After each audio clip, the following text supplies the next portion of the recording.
little bit about Hatch. We're support people to develop their projects, their initiatives, their businesses through like training, mentoring, partnership building, access to finance in various different ways to kind of like help them hatch their ideas and realize their kind of like amazing ambitions. And, you know, we've been working with people across Africa and around Europe and the UK. And yeah, so the COVID crisis happened and, you know, the team, we just thought, what can we do for our network? Because it just seemed like so many businesses and amazing ideas were going to basically fall away, that people had spent so many years and invested so much of their time to build. And we didn't really, we were in a position anyway, we felt that what could we do to lend some of our support to help to sustain and help businesses stay resilient. And business breakfast sessions, we've been holding them since the beginning of lockdown. We've had talks about how to stay certain in uncertain times, the product of which was to kind of like support people to be able to take a step back, do a SWOT analysis, and actually really take a look at what the situation for themselves was like, you know, look at their strengths and their weaknesses, really try to manage that. And we also did sessions on managing your mental health, you know, very much kind of like understanding that this situation is unique for everybody and being mindful of looking at things holistically and, you know, making sure that you look after yourself, you're getting enough sleep, as well as being able to be measured about how you manage your projects and your business in a way that isn't going to do further damage to you, and then you won't be very productive. And then we also run really practical sessions. So I run every month a session on fundraising for success. So that's my kind of like specialism as a trainer, is fundraising training. And it's essentially there to give you guys a really good understanding of the process of fundraising so that you can be as successful as you can when you do those grant applications. We've also had sessions supporting people on how to take their business or how to expand their business online. And we've got, I'll tell you more about the session in a minute, but we've got some sessions coming up which are about investment. And also, because what's the other one? Being able to have strong foundations in order to grow your business as well. So if you go into our Eventbrite, you'll get more information about the other business breakfast session topics that we're hosting. Oh, I was wondering, I could hear, I don't know if you saw, but there's a little mouse who's like 4'5" in my room right now. So you might see some bunches running across the screen. So yeah, so the session we've got today is all about social media, you know, really making it work for yourselves. Right now, one of the biggest things, it's obvious, the pandemic is taking us all online, and we're smart, savvy people, you know. We want to make sure that we are taking advantage of all the new opportunities that are taking place. And we want to make sure that you guys have this information too, yeah? So I'm really, really happy to have Natalya Moosa, who's a social media consultant. And she's going to be talking to us about, you know, tips and processes on how to make sure you can make the most of your social media. You know, I remember when I started, the big thing was to get into the newspapers. I mean, the bigger thing was to get like onto radio. Now it's like, how many like likes have you got, or heart-shaped kind of affirmations? I mean, for goodness sakes. And yes, I know I look like I'm 27. But yes, I was back in the good old days where you wrote press releases and you you phoned up everybody trying to get your event listed in Time Out and all those amazing printed media press that I don't even know if they exist anymore because I've been locked in the house for 3 months. So yes, so welcome Natalya to our business breakfast session. And so I just want to kick off, if you could just tell everybody a little bit about yourself and what you do, please. Sure. So I'm Natalya. Thanks for having me, Hatch. I'm a social media consultant, and I really like to work with socially impactful businesses to help them connect with their audience and their communities. I was obviously born into an African family, so although I wanted to be a musician and artist from day one, I had to go to university and have a practical job.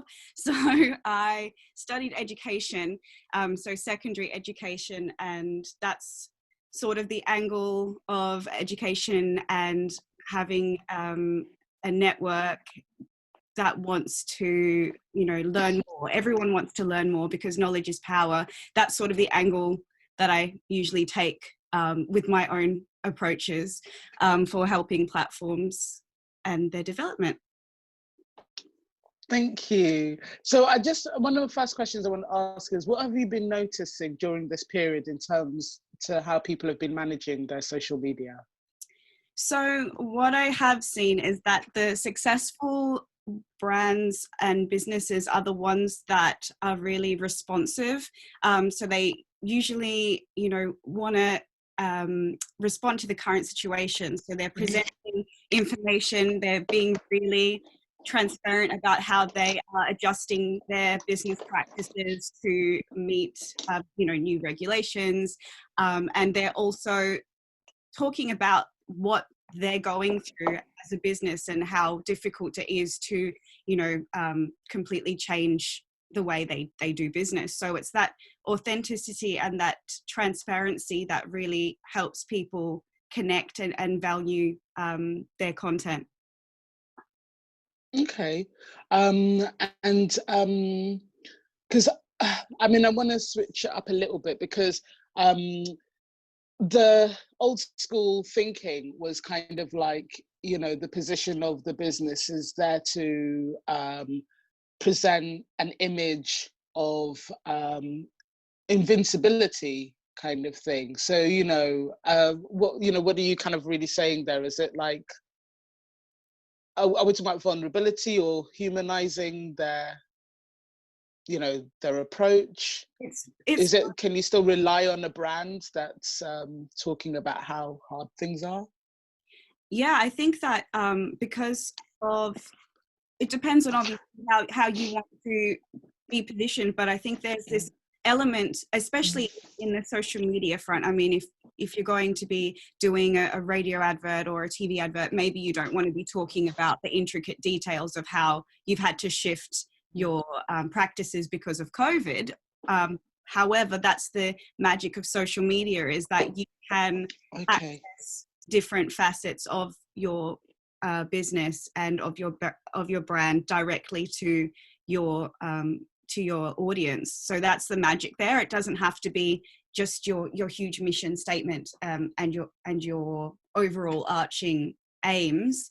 It's more intricate, and you can communicate on a personal level, which is really magical when you think about it. Yeah, actually, I was going to say, what further advice do you have to give then for the mindset people should have when they're engaging with social media and using it as a way to present their business?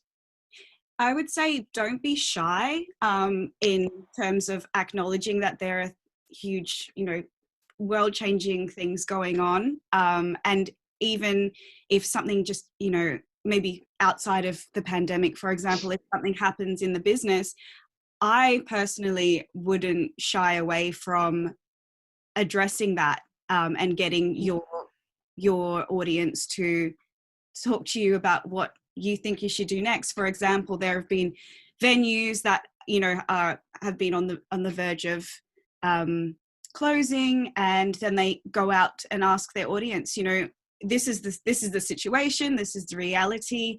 How would you like to see us in the future? And developing that kind of feedback, because they're the ones who are going to be using your service, buying your product, so they know how they want to access you.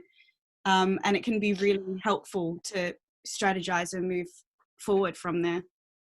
So it's a great way to definitely develop a strong, tangible relationship with new and existing customers.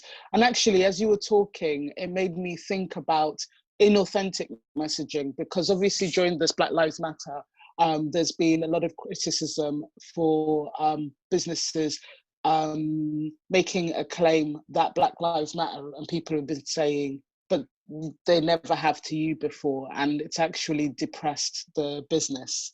I mean, this is a very strong example, but I mean, if you could speak more to that in terms of like, I hear what you're saying, talk about current issues, but there has to be a line, surely.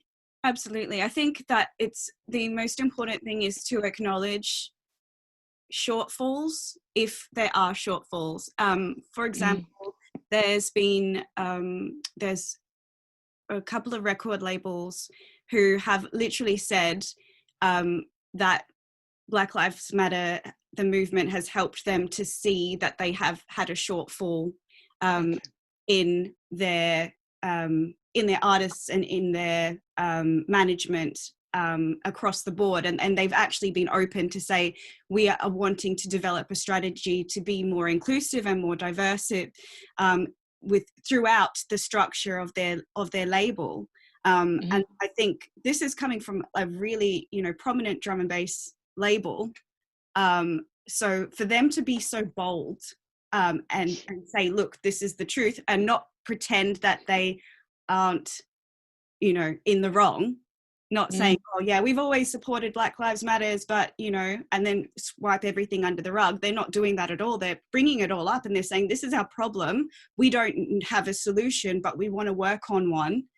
And it's having that is, for me, that was really powerful, because they were open to the criticism that would happen.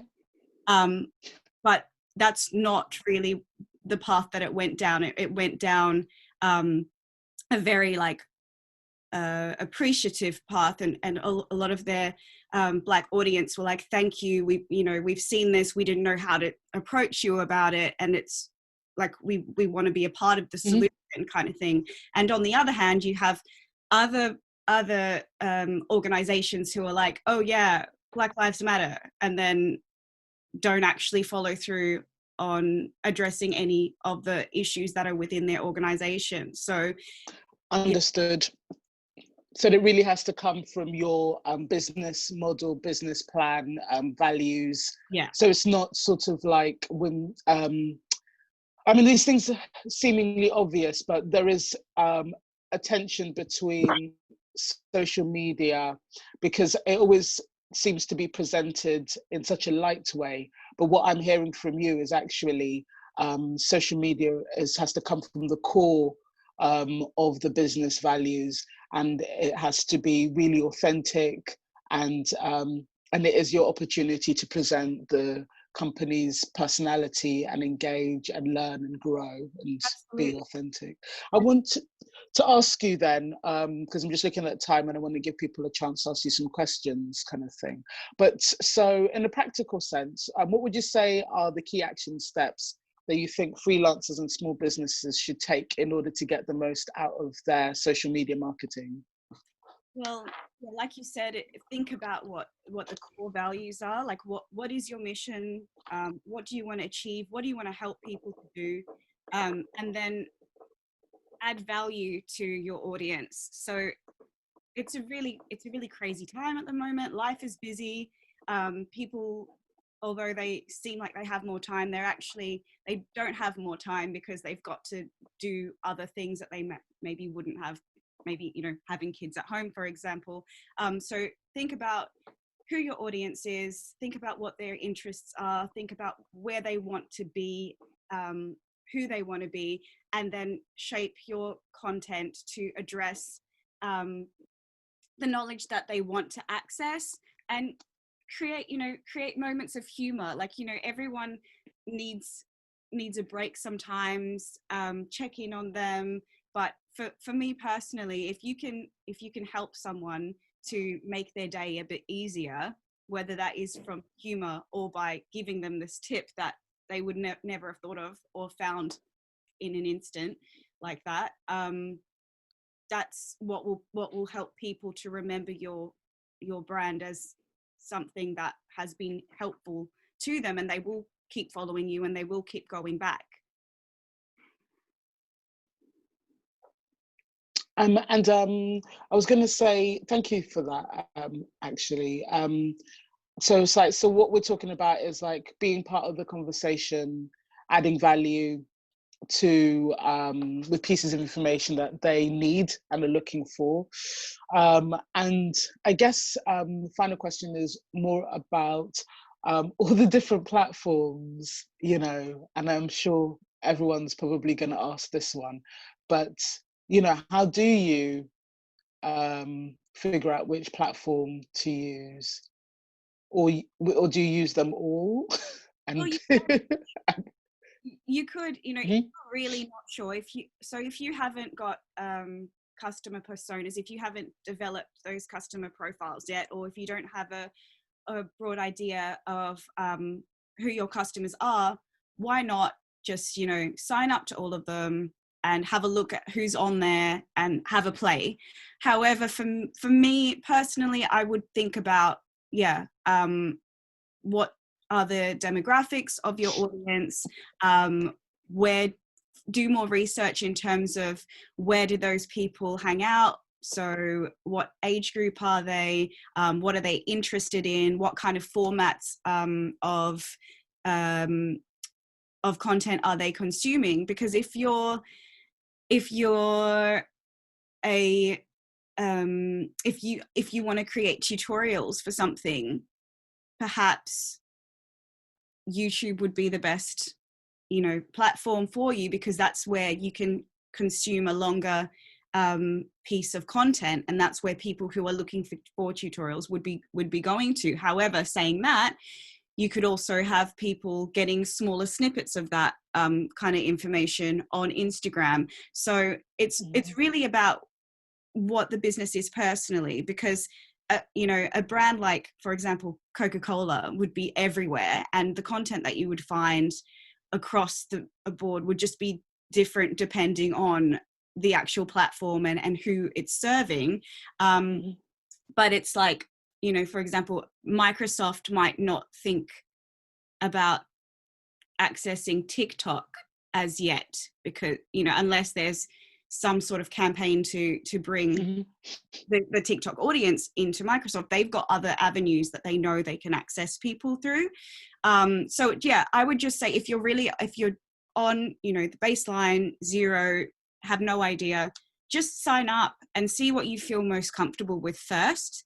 Okay. And then solidify that base, and then branch out, because I think that it's the trickiest part is getting to know the actual platform yourself and figuring out what works and what doesn't work. So go with whatever is comfortable for you first. If you're at the very beginning, go with what's comfortable for you. If you have your customer personas, then have a look at what those personas, what platforms those personas would be accessing, and then go from there. Actually, you make a really good point, because I started my social media on Twitter, enjoyed that a lot, found it really toxic, and moved to Instagram, and then found Instagram too superficial, and then kind of realized that I actually got quite a strong Facebook network of, you know, actual close friends and family. And then I'd never dared to use LinkedIn. I thought it wouldn't be as warm and supportive as it's proven to be. But I think essentially what I'm trying to say is that these sites do have personalities. So, you know, you might be really getting a lot of engagement from Twitter 1 6-month period, and then, you know, 2 years down the line, you leave and then you come back 2 years later. So it's about that authentic piece, isn't it? It just goes straight back to that. And like you said, not being worried too much about testing things, and being mindful to look at engagement and an experiment with communicating and creating a really meaningful relationship with your audience. Okay, so let me open it up. Does anybody, thank you, Natalya, for that. Does anybody have any direct questions, please? They can be practical, they can be observations. I have a question, Missy. Oh, yeah, so thank you, Natalya. That's Oh, there really you are. helpful. Yeah, the question I have, I'm a small business owner. I'm a talent specialist in like the media industry of all things, funny enough. I find social media, running a small business, everything's such a big time thief. So I'm just wondering how to best, some really good things on there. And I want to put together a new marketing strategy because my business is on hold at the moment. But when it does come back, what is the best software? Because there's software to help you manage, because it could be so time consuming, can't it, to upload all this stuff all the time. What's the best software that you've come across in your experience to manage that as a small business owner? It depends on what you're after. It's a really good question. There are loads of different softwares that you can use to manage. It depends on what you are after. If you want like a complete over every single avenue that you've got access to, there's something called Zoho Social that you can have a look into, but that one is a paid for service. Okay. And Zoho, is that with a Z? Zoho, yeah. Yeah. And I guess you sauld you're a talent specialist, so perhaps you'd be looking at something more like LinkedIn. So you would be able to. To be honest, I haven't. I will agree with Yemisi. I find, much as LinkedIn is meant to be like, the mecca for people like myself in my commercial life, I'm not overly drawn to it because I feel it's a bit soulless. And obviously today I'm dealing with end individuals like you, like all of us on here today. So I want something, with a little bit more warmer. So not too fussed about LinkedIn, but I would use all the others. So you said Zoho is quite good for sort of administrating all that because it takes a long time, doesn't it, to do your marketing? If you want something that's really straightforward, you're just getting your toes, into the water, I would probably say like try something like Buffer or Hootsuite. Go for those at the start, and then you'll be able to figure out what you actually need out of it. Okay. Yeah, and go from there. And then Zoho would be a progression because that's the paid for subscription. Yeah, brilliant. Thank you. Actually, can I pick up from what Elaine said? There was something interesting about when you said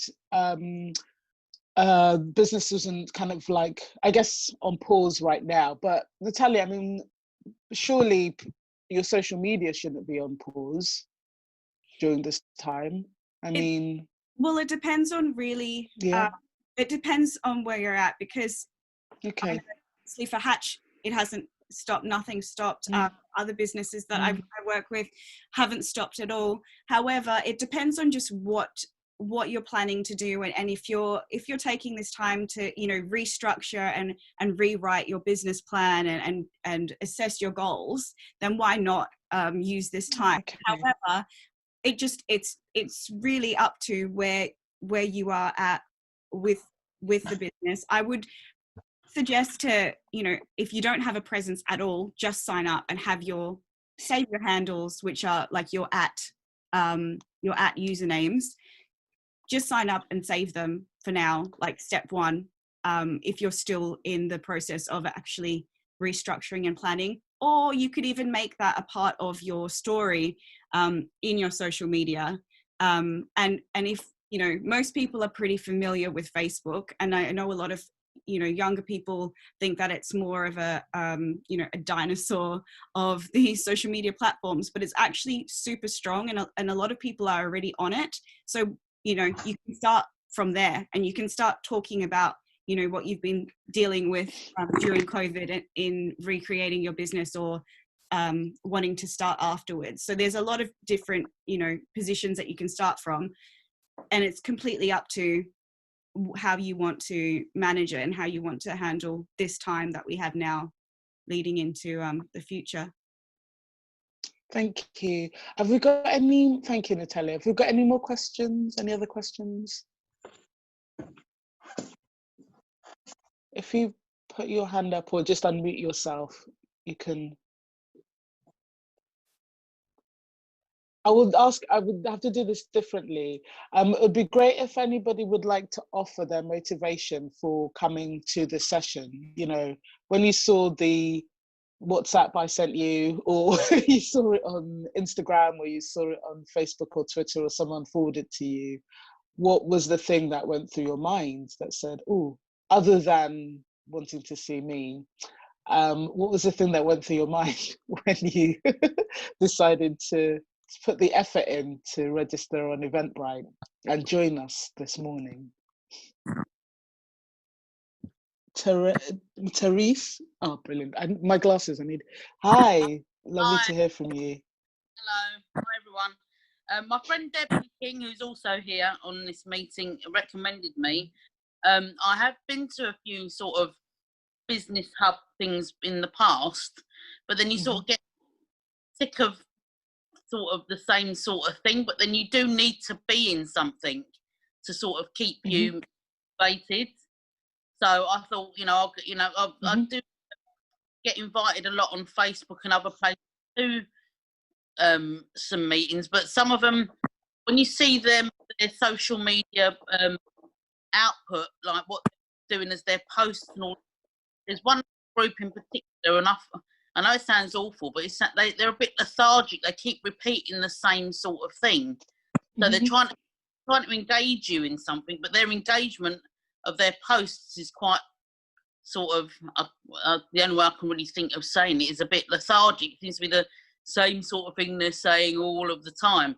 So, because Debbie recommended this, so I thought I'd give this a try and see if, get amongst the different people. That's it, really. Thank you. Actually, Natalia, could you speak a little bit about that kind of automated social media posting, actually, that we come across and we start to learn to tune out?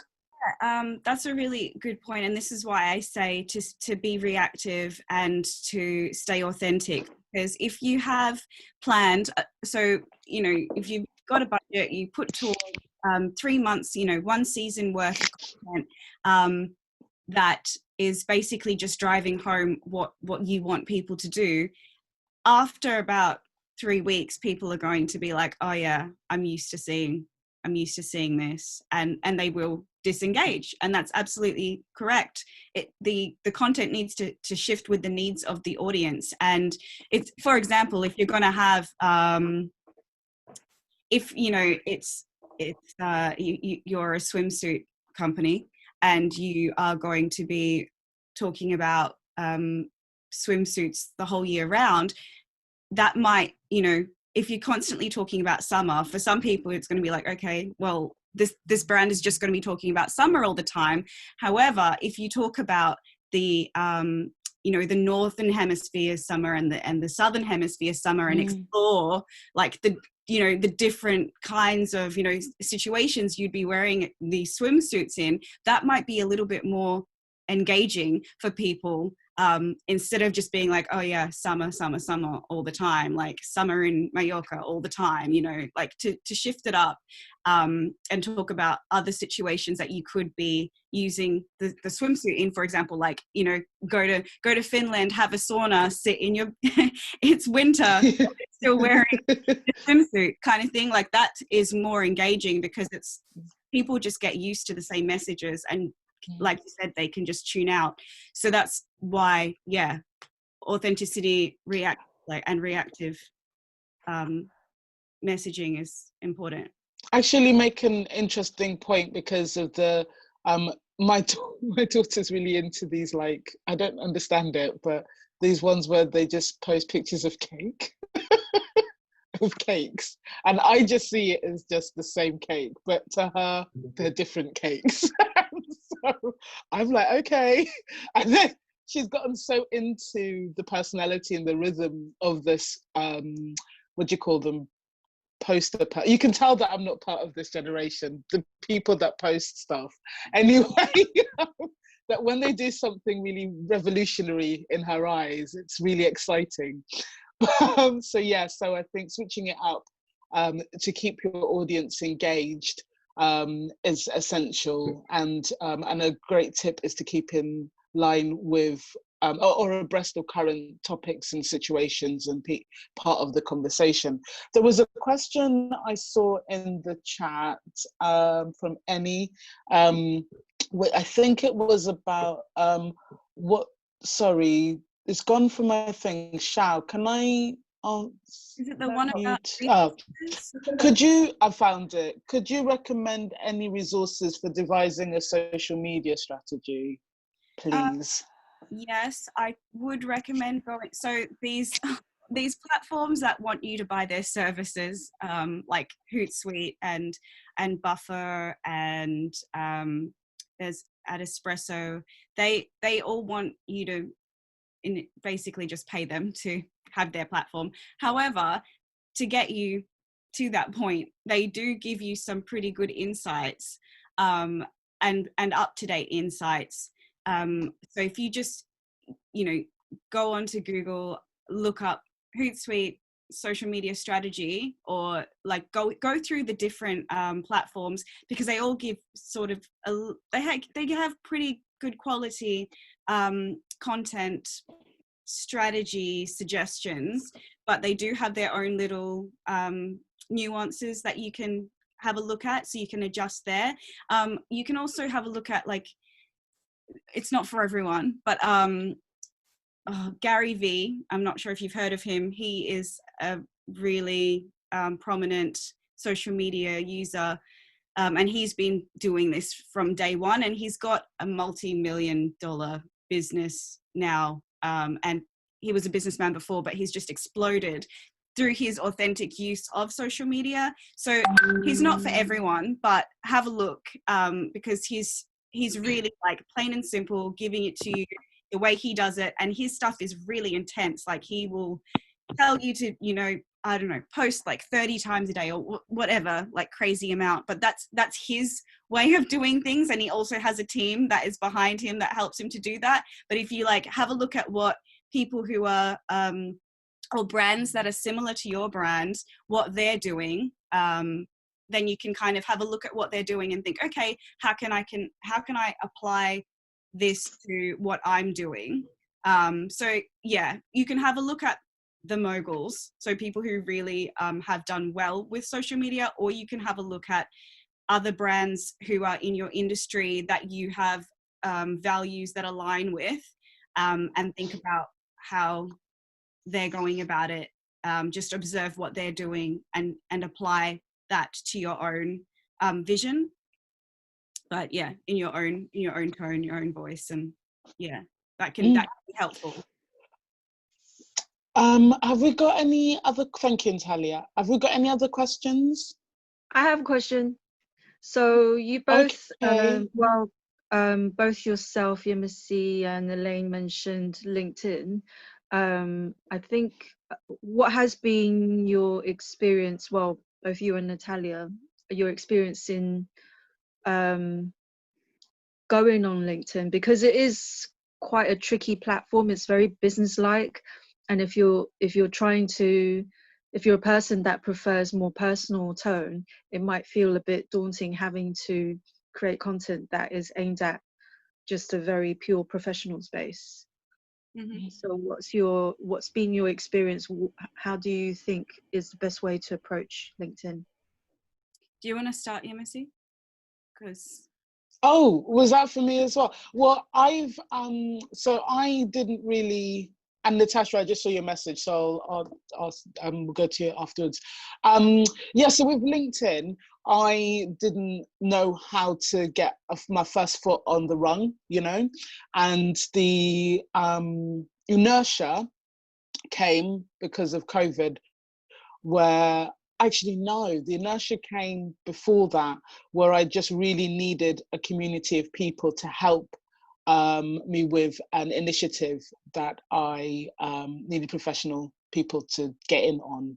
And so it was a really heartfelt kind of plea. This is what we're doing. And I framed it, it took time to craft something that would be really professional. And it was very much about an arts education charity that we did run in Nigeria. And we needed professionals who could share it within their networks, because we were looking for sponsors, and we were looking for what is it called, professionals to be able to help take us to the next level. Yeah.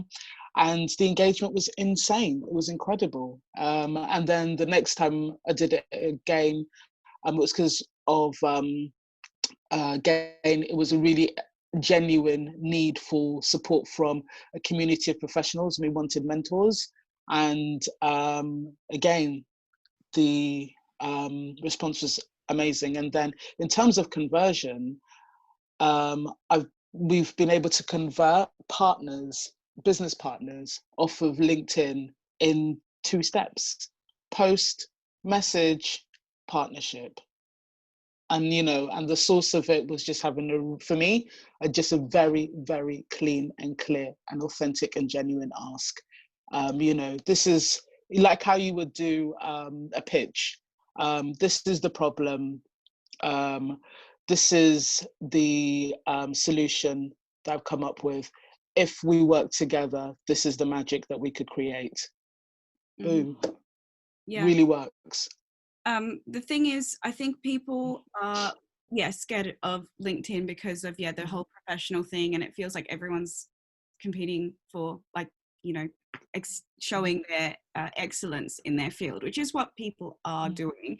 However, if you just think about it, like, you've got I'm sure if you have a Facebook profile, you must have colleagues that you've networked with and have them on Facebook, right? So if you think about LinkedIn as a sort of, it's only those colleagues who want to network in their own platform, that's sort of what LinkedIn is. So it's just an extension of those colleagues that you've already met. And if they are on Facebook and talking about their business and their careers, they're likely to be on LinkedIn, which means you've already got people who are on there waiting to connect with you again. And also just keeping in mind that, like I've said, in terms of like Hatch, for example, that it's probably more likely that we would be finding partnerships on LinkedIn than we would on Instagram. Not to say that you wouldn't get a partnership on Instagram, because people are looking through to see what value you're giving to your community. But it's that they can see who you are, they can tell what you've done, you can pitch it with ease. You don't have to kind of go through any gauntlet to get there. You just say what you need, and if they're interested, they will. People are looking for those opportunities, whereas Instagram, that sort of connection can be diluted because there's obviously more, it's more of a platform for perhaps your customers or your clients who might be looking to use your services or buy your product. So if you think about it in that way, most people already have, connections waiting to be made on LinkedIn. It's just about having a profile there. And there is less commitment for posting regularly on LinkedIn if you're there to kind of have a look at the landscape and figure out what you want to do, or if you're already solid in your career and you're not looking at making any major changes, then that's fine. But there's also there are also strategies for LinkedIn in terms of what kind of content you're using to show where you are and make your impact. I'm gonna just say this one thing, and then Natasha, I'll go to you for your question. I think that underlying everything is authenticity. There's a couple of friends of mine, we started to talk offline about certain LinkedIn personalities.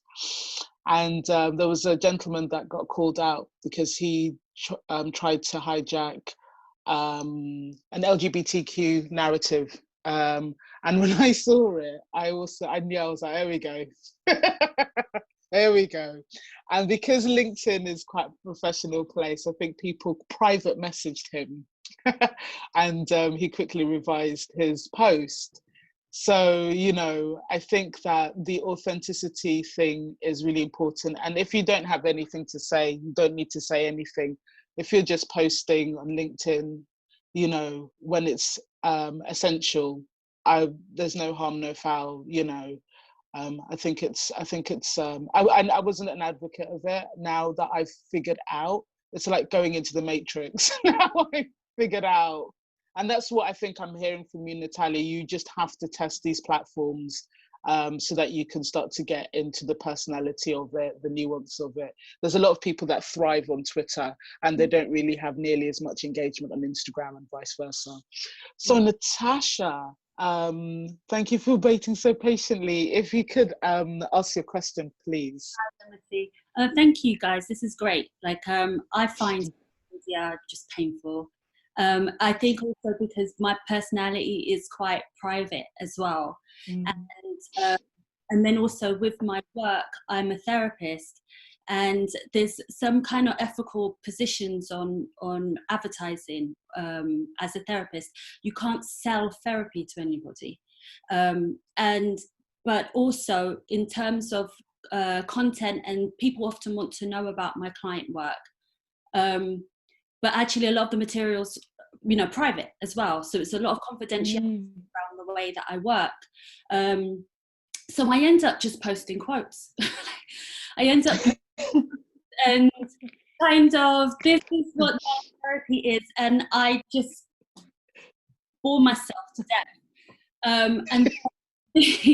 And then the ones that seem to get a lot of likes are content maybe more on me.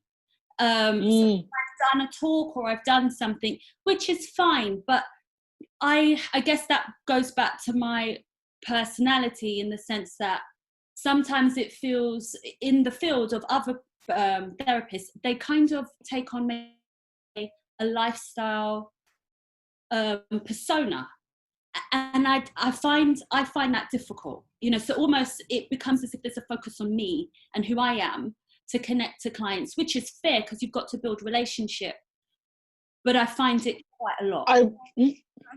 Yeah, no, definitely, and I'm so happy you brought that up. Natalya, how do you overcome this? Well, yeah, it's this is a difficult position. I know I have a few people in my family who are psychologists, and they are very private as well, and obviously the work they do is private. What I've seen is that there is an immense need for mental health and well-being, and not a lot of people have access to that. So there is a huge opportunity for people in the mental health space to connect with a community, and the way to overcome it would be, I would say, maybe have a little narrative about yourself, but also this sounds really counterproductive, but it's really not. So if, just say, you specialize in addiction, for example, you can literally put together like a five things to do a day to counter your addiction, and that way it's not about you, it's about the person who would be looking for that content, and then you basically put together these strategies for what you would prescribe to someone, and although it sounds like you're giving away your actual what you would work with a client to do, that doesn't actually that would only actually lead for people to connect with you, to help them through what you're suggesting as, you know, tips on how to overcome, because people need guidance, and people, obviously, as you know, people need help to actually take those steps. I mean, how many people know, like, at, you know, when you hit university and you like, or college, or even, you know, high school, you're given a task, they're like, here you go, here's your assessment, here's your assignment, you've got 3 months to work on this, and you're sort of like, what? Like, they've given you all the steps and you've gotten all the scaffolding, here's the resources, but actually you really need someone there with you. Most people, about 99% of people in the world, need someone to help them to take on board new tasks and make space for things. So even though it sounds like you're giving them the strategy of what you would be doing, you're actually just giving them, opening their mind to what that would look like.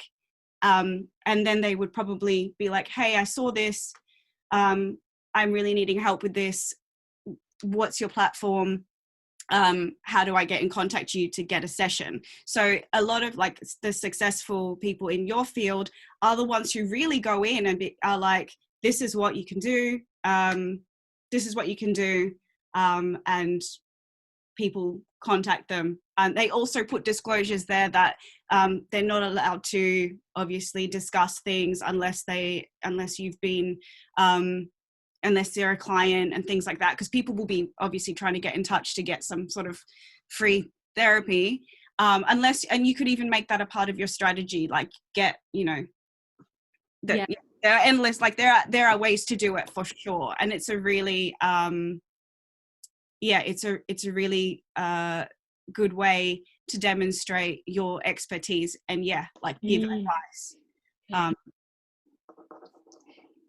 We also have some suggestions in the chat from Jane, who said, so maybe what, I think Jane says, so maybe what is the change that people will see if they work with me or you on their issue? That's kind of what you need to get across. Yeah. And Victoria suggested, how good are you at writing? Are you able to mix narratives and the advice you have given, remove names and create short written pieces as part of your strategy? Yeah, it seems Oh, lovely. Yeah, thank you. Thank you. Thank you, Natasha. Lovely. Thank you, Jane and Victoria, as well for that. So we come to the end of, we're a little bit over time, but we come to the end of our business breakfast session. Thank you so much, Natalya. Round of applause. Woo! That was amazing. And all her details should be on the Eventbrite, so you can get in touch with her if you want to get her support and her expertise in terms of supporting you with your own initiatives, projects, or businesses. So that's today's session. We've got we're doing next Tuesday. We've oh my goodness, Shao. We've got Nina Wenger. And she's amazing coach actually, and she's going to be talking to us about just getting those really solid foundations so that you can really accelerate your business. I think a lot of the time when we go into business, we're not mindful. We really concentrate on the nuts and bolts, and we forget that the being able to have really strong values is how you make your decisions and how you attract the right partnerships and how you can help to develop all your marketing strategies and growth strategies. So she's going to be talking to us. Have a look at our Eventbrite so you can register for that. Do follow us across the socials, because we are, always putting out as much stuff as we can. I'm listening to a lot of the seminars that are there to support small businesses. And we just try to distill the information for you guys, because I'm loath to have COVID take us all down. So, or should I say, let's be honest, our respective incompetent governments. So so let's all hang in there, okay? Let's keep growing, learning, sharing. Thanks so much for being part of the session. Let's keep it good. Let's keep hatching those ideas. Hopefully we'll see you guys next Tuesday, but you can always reach out to us in the meantime. Ciao, ciao. Have a great day and great week, guys, okay? Bye. Bye.